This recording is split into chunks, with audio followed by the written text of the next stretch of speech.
아파트 아파트 아파트 아파트. 역시 어떻게 처음 맞춰보는데 이렇게 딱딱 맞냐? 초딩 때부터 친구였는데 이 정도는 식은종 바뀌지. 어? 민준이다. 쟤 서울에서 전화 갔다 그랬지? 하나. 사실은 나 민준이한테 첫눈에 반했어. 그럼 첫사랑? 내가 응원할게. 강하은, 유지민, 반갑다.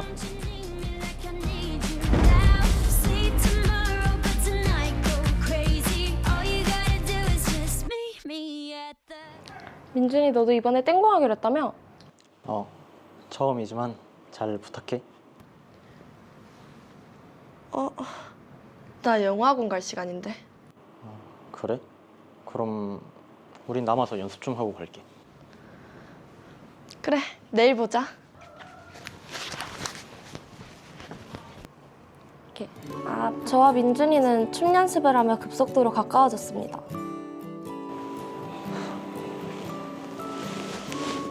야, 강하은, 나 너랑 자주 보고 싶은데 우리 만나볼래? 민준이는 지민이 첫사랑인데 어떡하지? 아니야. 그래도 민준이가 좋아하는 건 나니까. 이건 지민이랑 별개의 문제지. 좋아. 친구를 버리나요?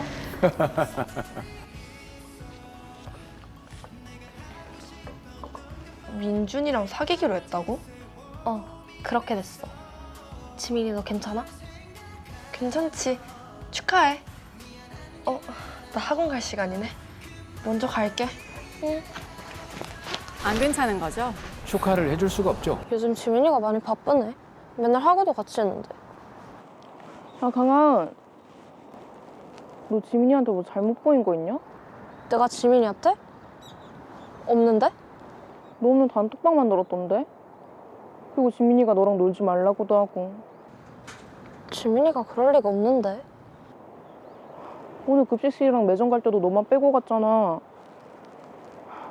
야, 이 정도면 너 딸 시키는 거 눈치 좀 채라. 하은이랑 지민이 단짝인데 에이, 설마. 그러다 당하는 거야. 일단 나는 알려줬다.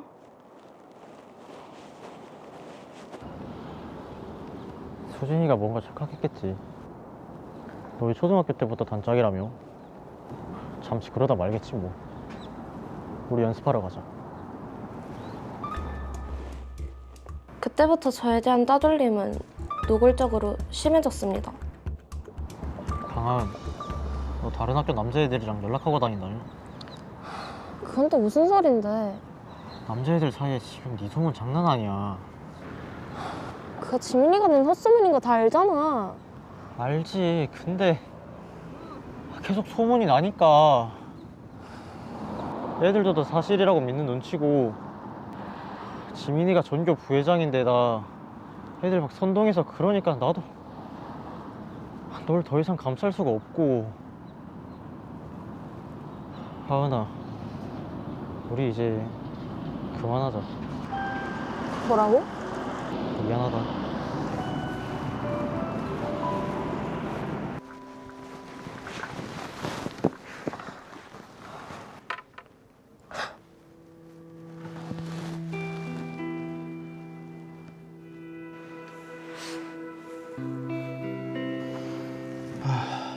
그러니까 지민이가 너를 따돌린다? 그럴 리가. 지민이는 전교 부회장이다. 모범생이잖아. 너랑도 친하고. 네가 너무 예민한 것 같은데? 아니에요, 선생님. 주벌과제 할 때도 절 뺐고요. 인사해도 모른 척하고. 남학생들한테 이상한 소문까지 냈다고요. 사춘기 때는 여자애들이 좀 예민하고 그렇잖아. 여자애들 사이에서 이런 일은 정말 흔해요.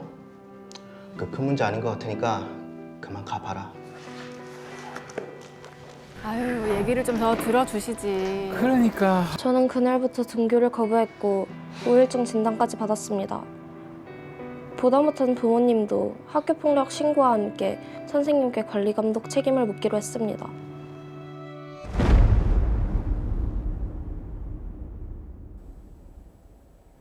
네, 드라마를 보니까 가장 절친했던 친구 사이에서 피어난 어떤 그런 시기, 또 질투의 마음이 학교 폭력으로까지 이어진 것 같습니다. 자, 임태랑 변호사님 어떻게 보셨습니까? 네, 최근 더글로리 드라마를 통해 많은 분들이 학교 폭력의 심각성을 다시 한번 인식하게 되었는데요. 이번 사례 역시 피해자에게 20년이 지나도 지워지지 않을 수 있는 깊은 상처를 남길 수 있는 전형적인 학교 폭력 사례입니다. 네. 그 내용을 보면 정준희 아나운서님도 네. 상당히 아름다우시고 공부도 잘하셨기 때문에 제 생활기록부를 보셨나요?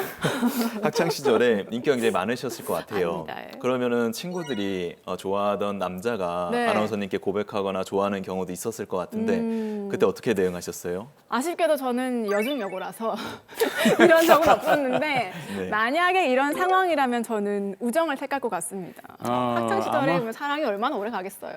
아마 본인이 직접 겪지 않아서 그런가요? 저렇게 그냥 원론적인 답변을 하지 않나 그런 생각을 해봅니다. 그런데 이제 남자 때문에 싸우는 네. 경우는 저도 건너서는 보긴 봤거든요. 네네. 그래서 궁금한 게 실제로 이렇게 여학생들의 학교 폭력이 네. 이렇게까지 집요한가 어떻습니까? 맞습니다. 여학생들의 학교 폭력은 남학생들과는 다른 양상을 보이는데요.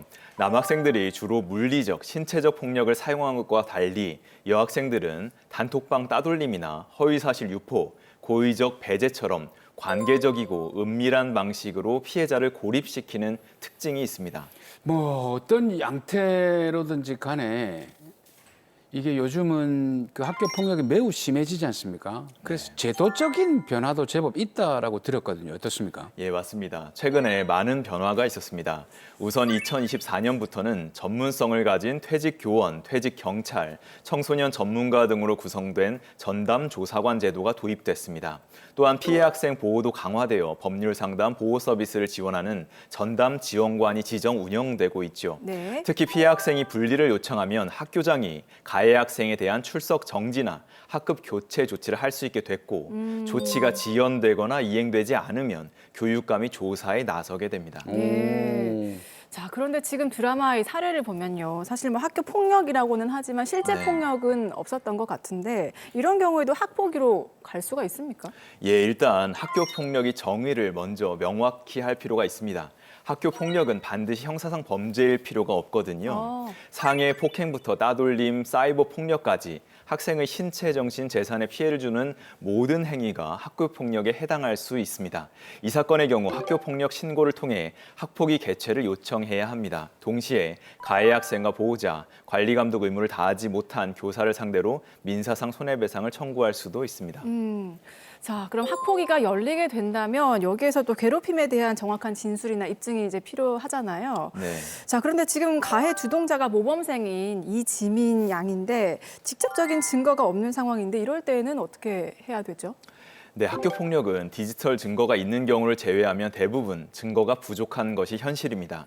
가해 학생과 피해 학생의 주장이 완전히 상반되는 경우가 많죠. 네. 그렇죠. 이럴 때는 목격자 진술이 매우 중요합니다. 이 사건에서는 최수진 양이 단톡방 제외와 따돌림 사실을 진술할 수 있고 박민준 군도 주요 목격자가 될 수 있어 보입니다. 그 외에도 문제가 불거지면 주변 친구들이 피해 사실을 진술해 주는 경우도 적지 않습니다. 아무리 사소해 보이는 증거라도 놓치지 말고 수집해야 하고 피해자 진술에 모순이 없도록 준비하는 것이 중요합니다. 예. 근데 지금 궁금한 것이 그 학폭위에서 어떤 조치를 취할 수 있습니까?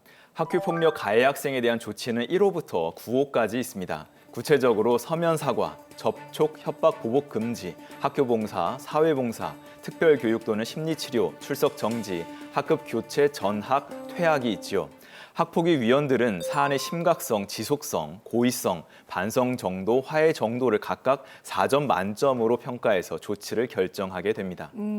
자, 그런데 학폭위 결정이 좀 미흡한 경우도 종종 있던데 이 학폭위 결정에 불만이 있다. 그러면 어떻게 해야 되죠? 네, 학폭위 결정에 불만이 있는 경우 피해자와 가해자 모두 학폭위 결정에 불복할 수 있습니다. 네. 우선 행정심판을 청구할 수 있고 행정심판 결과가 나오면 이를 반영해 다시 학폭위를 열 수도 있습니다. 이때의 결정에도 불복하면 다시 행정심판을 청구할 수 있고 여기에도 불복한다면 최종적으로 행정소송까지 제기할 수 있습니다. 자, 제가 최근에 이제 들은 얘기가 학폭위의 이런 조치들이 학교 생활에서 끝나지 않고 뭐 대학까지 간다, 취업할 때까지 영향을 미친다 이런 얘기가 있던데 이거는 어떻게 된 얘기죠? 최근 중요한 제도 변화가 있었습니다.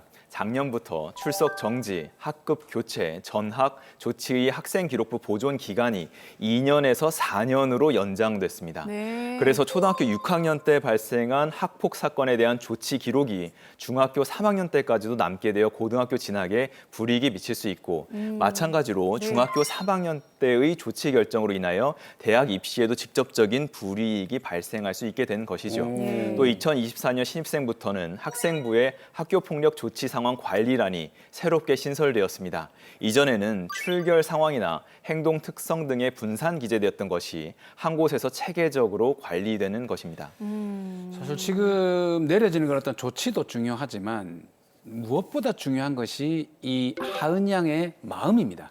가장 믿었던 친구한테 지금 따돌림을 당한 거거든요. 네. 이 하은 양의 심리 치료가 무엇보다 필요하지 않을까 그런 생각도 드는데요.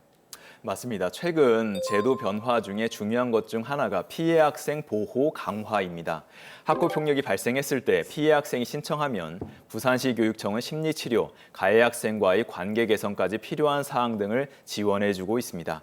이 과정에서 학교 폭력 전담 지원관은 피해 학생의 요구 사항을 확인하고 위센터, 학교 폭력 회복 지원단, 학교 폭력 화해 조정단 등과 연계하거나 관계 전문가를 통해 맞춤형 지원을 받을 수 있도록 하고 있습니다. 자, 그럼 혹시 심리적 치료 이런 거 받으면 아무래도 좀 치료비가 들잖아요. 그렇죠. 이런 부분은 배상은 받을 수 있나요? 네, 맞습니다. 현재까지 발생한 치료비뿐만이 아니라 향후 예상되는 치료비도 청구할 수 있습니다. 또한 정신적 고통에 대한 위자료도 별도로 청구가 가능합니다.